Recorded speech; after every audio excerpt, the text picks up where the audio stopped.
on the show this week? Orbea has started a wheel brand. Okuo?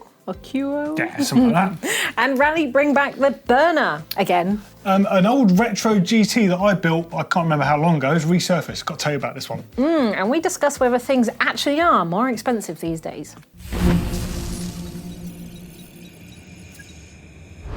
Okay, so topic for this week's show, we've kind of been talking about the pricing of things and do things cost more now than they used to? Do you get more for the money? Because everyone's forever saying that mountain bike is not cheap anymore, it's an expensive sport. Yeah, but it never has been. No, it's always cheap. been expensive, yeah. Well, I mean, it can be, but it can't be. But also, I think we've had a lot of moaning in general day-to-day life, certainly in the news in the UK. It's all about things being more expensive these days. We've had Brexit, we've had pandemic doing some supply and Can people please issues. not attack us for how terrible our government are? Thanks, carry on. But also the pound is at an all-time low, like in record history low. Yeah, it is. So even normal things like buying bread is really difficult at the moment. Well, not difficult, but it's more expensive, and heating and all sorts has gone up. So surely bikes have gone up too, no? Well, that's sort of what everyone seems to imply. But I've done some research because I was like, well, has it? I want to know. So how have you done this? What have you looked at for an example then? So I did I started with XC bikes, and I realised I went down a bit of a rabbit hole because a lot of XC bikes 10 years ago were carbon hardtails. That was like the pinnacle. So you're not paying for a shock? No. Or suspension, all the other cool stuff? No, because now the top spec XC bike is a full sus, so you've got, Totally different bike. Exactly.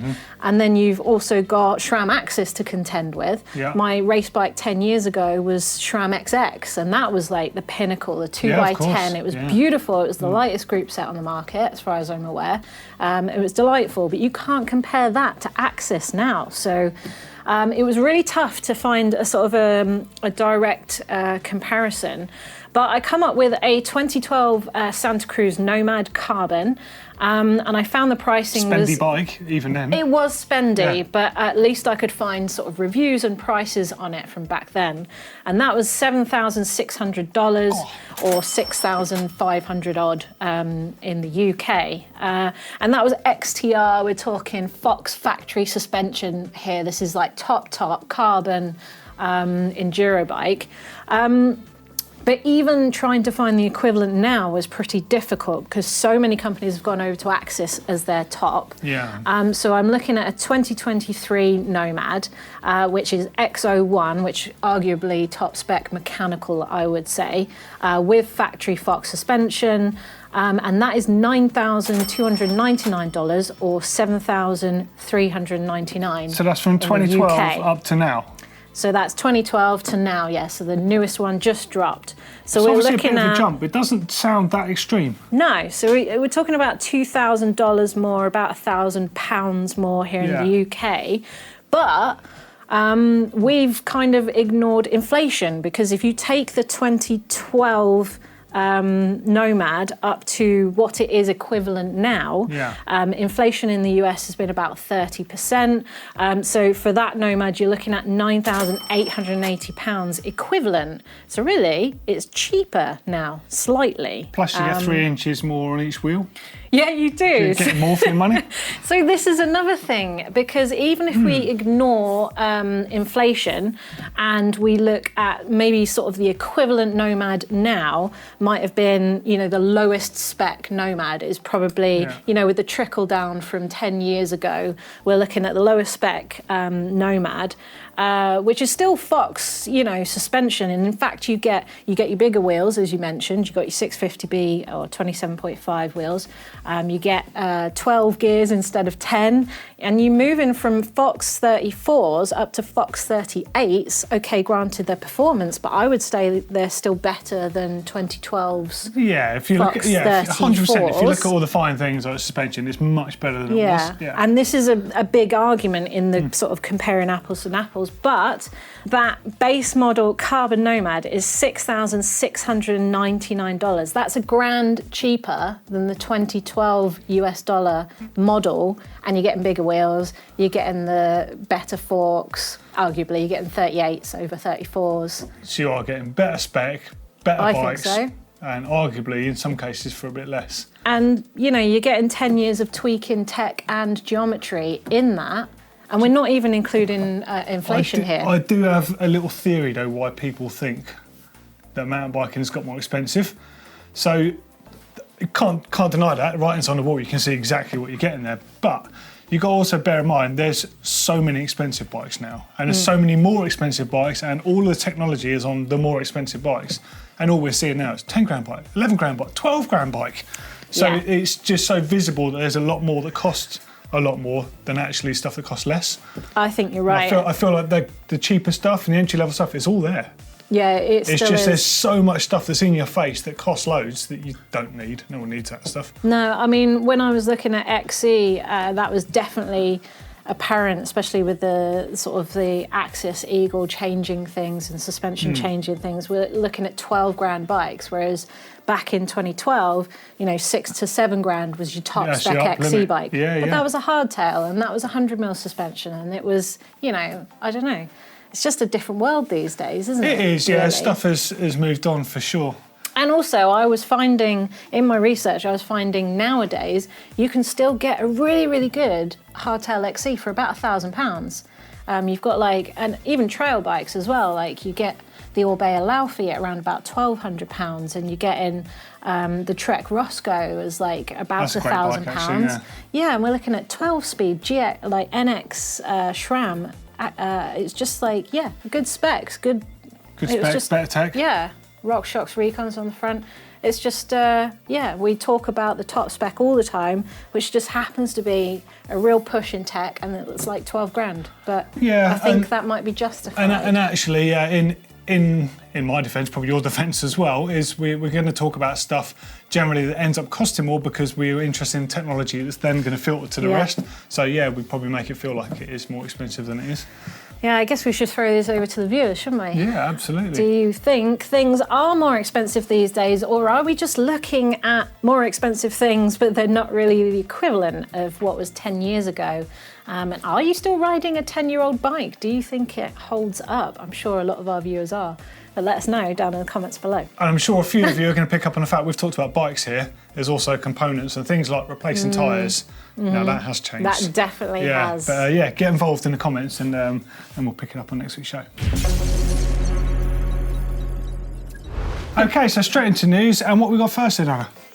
I was waiting to see how you said that. Okay, so OQUO, we think it's Okuo or QO, but this is actually rumoured to be Orbea's brand, actually. Yeah, it's a sister brand, isn't it? Yeah, but if we sort of ignore that, this is a brand new brand, brand new to market with some high-end wheels. And check these out on screen, because I actually think they look really good. They look beautiful. Really slick. So you've got two categories. You've got MP, which is mountain performance, which is XC and trail. You've also got MC, which is mountain control, which means trail and enduro.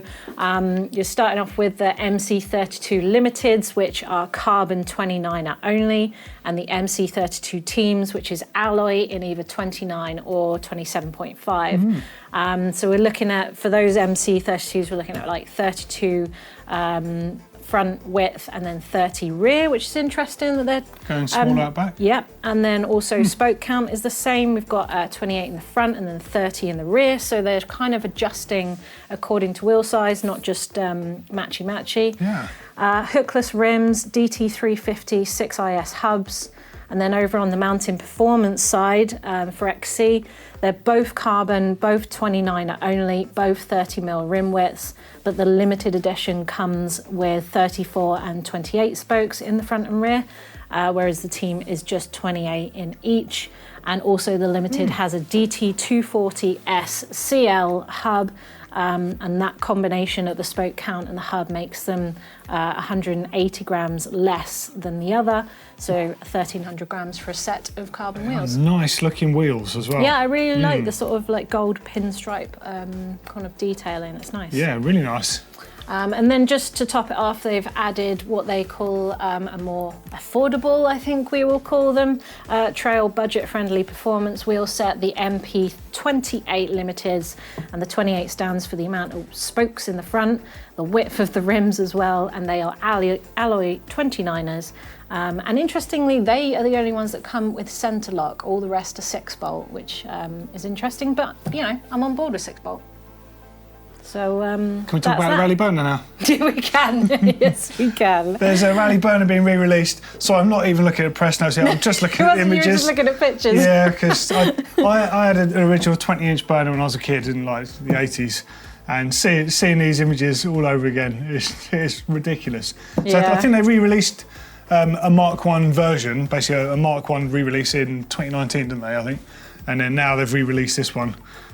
Just look at the nostalgia, it's unbelievable. It's basically like the mountain or the BMXers or the mountain bikers Rubik's Cube, isn't it? Yeah, it's like absolutely. The key to the 80s. So Rally have been quite good at this over the years. So in case you wonder what I'm talking about, it's a 20-inch BMX and it's got the tough Skyways. Can't remember the name of the wheels on them. Super tough. Super Toughs, that's the ones that you could put in your freezer to straighten them out when you buckle them. Except no one actually knew anyone had the freezer that was A, big enough, or B, didn't have stuff in it to put it in. Yeah. You'd be annoying your mum, wouldn't you, having to take out all your peas and stuff to straighten the wheels. But apparently you could do that on them. But just a classic BMX from the 80s. I remember the one I had actually had yellow tyres on it, and I remember specifically skidding all the way through the tyre and popping the inner tube outside my childhood house just as Dad came out, and he was absolutely livid with me. So livid he wouldn't buy me another yellow tyre. I had to have a black tyre, didn't match. It looked rubbish. I don't get it. I wasn't even born when this came out, so soz. But Rally did actually release this in 2019, didn't they? But they released the shiny gold version. So this is new. Just dropped. They're releasing the blue and yellow edition. Yeah, that's the classic colour. Is that like a team edition or something? I don't know. I don't know. That was just the colour that there always was. Yeah. They've done this before with the chopper as well. They re-released chopper. I think they've done several different incarnations of that now. But it's just really nice to see. A nice nod for nostalgic reasons. Yeah, with the little double hole in the head tube and that. You must be softening because you've not even called it Old Tap. It's not, it's brand new, isn't it? I knew it was going to happen. New old stock. New old stock, something like that. Pre-orders are available now on rally.co.uk, and there'll be a link to that down there somewhere for you. Cool, and in the world of freeride, if you didn't know, Title MTB is a brand that was started up by Brett Reeder, who just recently won Rampage, and he started this up so he could make, well, tough stuff for the stuff that he likes to do. And they've just dropped their brand new grip as well, so check this out on screen. He's basically designed the form grip himself with the sort of rib pattern that he likes, with the aim to balance softness with durability. And they're 150 millimeters in length, 30 millimeters in diameter. Comes in 3 colors, with an overhanging lip to ensure tight fit to the bars. And these are $22.95 or 15 Great British pounds. But yeah, just grips. Very nice. Next up, tools. Cooler than grips. Ah, yes. So I went to visit Magura. There's going to be a video dropping on GMBN Tech soon. And they teamed up with Wolftooth, actually. So you'll be really familiar with these. Familiar with this, yes. So that's an existing tool, basically, but this is the Magura collab with them. So you've got a tie lever. You can also use that to reset your pistons. You've got a rotor truing tool. You've got your pad thickness and rotor thickness tool, so you can check the wear on them. And this is the 8mm, which I believe is for the little compression nut just on the levers there. Put it magnets onto that main tool. So much. Which is just lovely to use. So that main tool's the 8-bit pack. It's got 17 tools on there and chain pliers. Just a lovely bit of machine in there. So both of them together are $89.90 in euros, but you can have the Magura part, which is their disc brake multi-tool, for $19.90, and that will magnet onto your existing tool if you've already got Wolftooth. Yeah, so Wolftooth's one of my favourites. I remember them from Sea Otter as well. They've basically got a puncture repair version of this with a chain breaker that attaches to the other side. So, so you can have all of it in one. Yeah, literally, it's just nice. Modular tool set. Yeah, lovely bit of kit. In fact, we're going to put a link to Wolftooth in the description underneath because they, like you say, they've got loads of nice stuff. Yeah. I know. Very nice stuff. You might have to take the next one because I literally picked this up off your desk and did the worst thing. I sniffed it and nearly touched it. You don't want to do that. Right, so Wax is there. This is a brand that makes stuff for automotive industry. And I was at Fat Creations having a frame painted for another video dropping soon. And Ali at Fat Creations actually has been working with these guys and said, hey, take some of this, when the paint is set and stuff, give it a coating with this, you won't need to clean it for the next couple of years. And I remembered what he was talking about. Yeah, so this is a ceramic coating, and there's a few different companies. There's G-Technic that I was speaking to at the Malverns, and in fact, I still need to get in touch with them to get some for us to try, because I've heard the Ollie over on GCN's using it, and he's amazed by it. He says it's so good. So essentially, a similar type product. It's a ceramic coating, comes in its very fancy casing, but this is all you get. And that will do 2 bikes, although that did my 1 bike. Oof. I might have gone a bit Titanic. So I did the fork and did the shot can as well. You get a little applicator. I'm not going to get out because it's still moist, and you're supposed to only use this with gloves and a respirator. But essentially, you wipe it on the bike, and you've got a water repellent coating and dirt repellent that stays on there for 2 years. Now, I'm sure a lot of you will be using products like this in the car world, so you'll be familiar with it. This is another one. So it retails for 45 quid, and they basically say scratch resistant, 9H hardness, slick to the touch, weather and UV resistant, chemical resistant, muddy trails and gravel roads, no problem. Extend the life of your bike and resale value. I'll let you know how it is when I ride the bike that's not built up yet, but cool product. Just want to show you it. I want to see if that works. Interestingly, something that Ali from Factory Creations told me was any of these sort of ceramic products, he says they're brilliant, but they're best used actually in just regular bikes. Custom painted frames, the finish on them tends to be so good that this doesn't stick to it quite as well. So you're requiring sort of, little tiny dimples on the surface of your paintwork. So yeah, there you go. Check them out. I feel a test coming on. Okay, quiz time then. 3 questions coming at you about MTB kind of trivia. First question from you. What year did Rally Tough Burner first get released? Probably showing my age there, though. Sort of a clue. Hans Ray described this bike as the ultimate all-round bike, as it's the only bike to have won a World Cup in trials, cross-country, downhill and slalom. What is the bike? And Migura are famous for making MTB brakes, of course. What was unique about their first famous hydraulic brakes, the ones that really spread the name in MTB? There was no clue, by the way, earlier on. Oh. You're on your own with this one. I'll come back to you in a bit. Okay, comments time. So, last week we were talking about sick rampage bikes, and also that 26-inch mini mullet style mixed wheel scenario that was going on there. 50-50 split, can you believe that? With 26-inch rear wheels.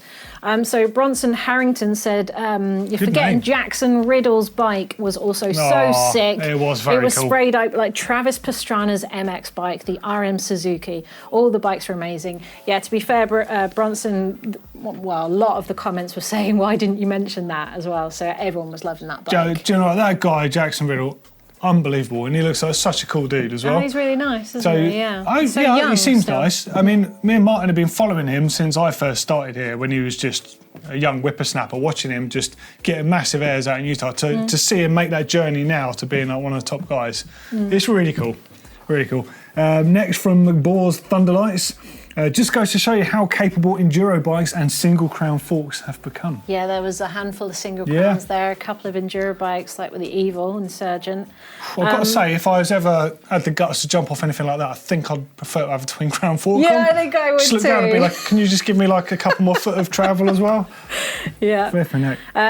Harvey Jones Woodsman says, in my opinion, 26 never really died. It was just lost in the chaos of 27.5 and 29 hype. But as usual in the MTB world, everything comes full circle. Do you think it's coming full circle? Are we going to see that? I don't know, but never say never, because everyone for years is like, in the DJ world, everyone moved away from vinyl, and all the cool kids like listening to vinyl, but vinyl's massively back in clubs and that. Steve Jones reckons 26 is coming back. He predicted it 3 weeks ago on Dirt Shed Show. What from his crystal ball? Yeah, I think so. And it won't be long before the mountain bike industry will reintroduce 26-inch wheels in the same way as they've made categories for everything. Trail, cross-country, enduro, blah, blah, blah. You name it in the middle category. So it won't be long. It won't be long before aluminium's back in trend, steel's back in trend, 26-inch wheels are back in trend. You name it, it'll come back. Wow. Billy Dash. Billy Dasher says, 26, 27.5 mallet will keep my old blur current. I've been riding this setup for years. Keeps the bike agile and a small diameter rim makes it strong and rigid. A lot to be said, to be fair, for the strength on them. Yeah, I guess that's why they chose it. Yeah, I mean, I That and the lack of gyroscopic effect and tricks and You can run a heavier tyre and your overall wheels can still be lighter, a bit more manageable. Yeah. Burning at the Trailhead said, mullet has always been around forever. I remember the free ride era when people were running 26 front and 24 in the back on double track rims. I remember those days too. I do not. The mullet setup really fits free ride because the smaller real wheel is tougher. Yeah, I guess, yeah. Yeah, I mean, especially with that sort of style free ride as well. Stronger the better. I mean, I guess that's why Bender used to run 26, 24. In fact, he ran 24-24 with 3-inch tyres. That's what we're talking about. And he used to wear motocross boots. He landed so hard, he needed them to snap his ankles. Huh. Local. Feck. The rich. Yeah. I was going to read that differently, which I think was your intention. I have a 69er that I think is fantastic. 26 will never die in my house. That's that brown thing that you like, isn't it? Oh yeah, I do like the bike. I just don't like that one. I just thought it was cool. I just thought it was cool. Yeah, it's 26 in the rear, 29 at front. That's weird, but I'd still like to give one a go. Raina Unsin says seeing 26 being marketed as bikes for teenagers these days. They are going to stay around for a much longer time anyway. Just look like they did with the 24-inch bikes now being everywhere for kids. Yeah, that's a fair point. Yeah, trickle down. Why not? There is nothing wrong with 26. If you're still riding a 26, you don't need to change it. Honestly, they're absolutely fine. You can still get spare parts and that. You're all good. Happy days. Unjustified Rex says, always rocked the 26, never went anywhere. Mountain bikes become so fatty over the last 10, 15 years that everything comes back around. Yeah. It's always been a fad. Mountain biking's a fad. Danny Smith said, putting 26-inch rims back on your mountain bike is kind of like putting 14-inch wire spoke rims on your vehicle. That's a man of progress right there. Absolutely. Nice one, Danny. Nice comments. Thanks, everyone. Okay, into Rewind, and got a bit of a different one for you this week. So if you've got anything old, by the way, please do get involved with Rewind. There's a link here and there's another one down there. Anything old you've got, mountain bike wires, kit, race photos, anything cool like that. Kit, yeah, we don't get enough kit. Just anything, associated where mountain biking came from. Get involved and tell us about yourselves down there. But this time, I just want to tell you about something quite cool that happened to me when I was at Melbourne. So this is a little while back, but since then, this chap has been in touch with me. So there's a guy called Don Builds Bikes. His Instagram handle is on screen. Check his account out. It's really cool if you like the older stuff. He's a GT collector. He's got loads of GT bikes as well as other ones. And he showed me a picture of a GT on his phone, just chatting in the crowd. And I was like, oh my God, I built that bike. And he goes, yeah, I bought it, right? So this is a story. So when Mountain Biking UK magazine was celebrating its 20-year anniversary, all the staff on there, we were really excited about it. We were all trying to work on cool projects. And it just so happened that GT Bikes were celebrating 20 years that year. So I got in touch with GT and because they were doing a limited edition Zaska. I think they had like 500 frames. And instead of having canty mounts on the back, it had disc mounts. So you could just modernise it, it had slightly different geometry. And I was like, please, can you send me a frame? I'm going to do a retro modern rebuild, basically, and then we're going to give it away. So this is the bike, basically. And the story was that I got the bike, I built it up, I think it was a Revelation or it might be a Reba fork, I forget.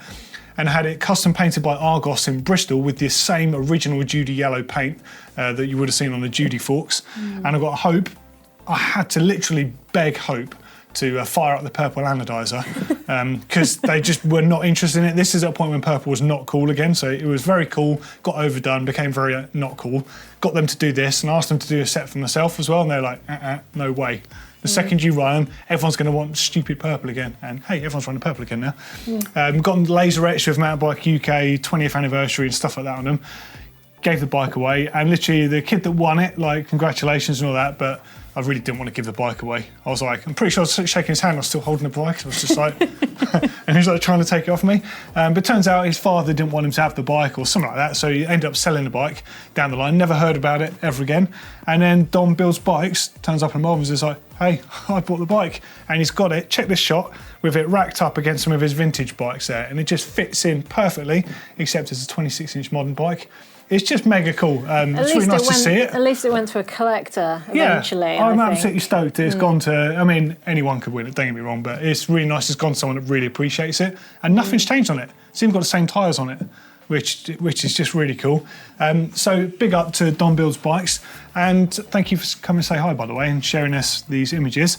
Now, there's also a few other GT collectors, so if you're in it for GTs, it's obviously their 50th year at the moment, so it's a massive thing for GT.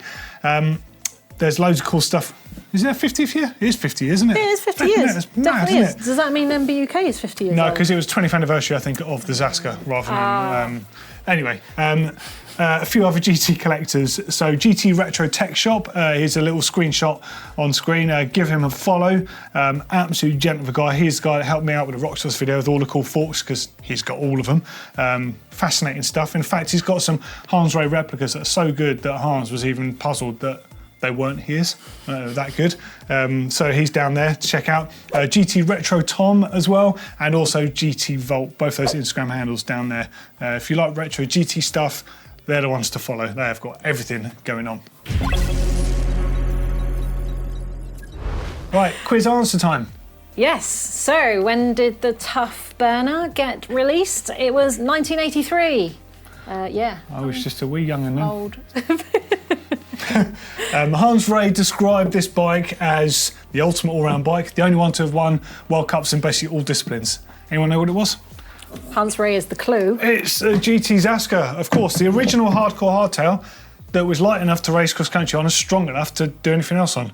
I think this frame, without people realising, inspired the Santa Cruz Chameleon, and basically all modern hardcore hardtails, they all stemmed from that. Great piece of history, that. It'd be tough to do that now, wouldn't it, to win all categories? Yeah, I mean, I think, different to be fair, I time. think the Chameleon's probably the closest these days to that sure. bike, because you could single speed it, you could do whatever with it. Agreed. And Megura are famous for brakes now, but what was unique about their first famous hydraulic brakes? It was hydraulic rim brakes, the Hydro Stop HS brakes, the most famous for being Raceline models. Yeah, so the Raceline was like the neon yellow ones. Of so you just see them a course. mile off, No. because So they're the yeah, only brakes that were neon yellow. Well, they do them again now, don't they? They do. Loic nice. Bruni used the set to win the World Championships. And in fact, the first major win that they got in any race was Bart Brenchens had them on his bike when he won the Olympics in 1996, which was mountain biking's first appearance at the Olympics as well. So kind of cool. They've been in it for a long time. One of my favourite sets of brakes was the Megura MT8s, which were the pure carbon, Yeah. which I had on that race Super bike with the lightweight. SRAM XX. Everything was Yeah. playing on there. Anyway, enough waffling. It's time to say goodbye, but also don't forget to join the debate in the comments below about, is things really expensive now? And well, we'll see him again next week, I guess, for another show. Auf Wiedersehen.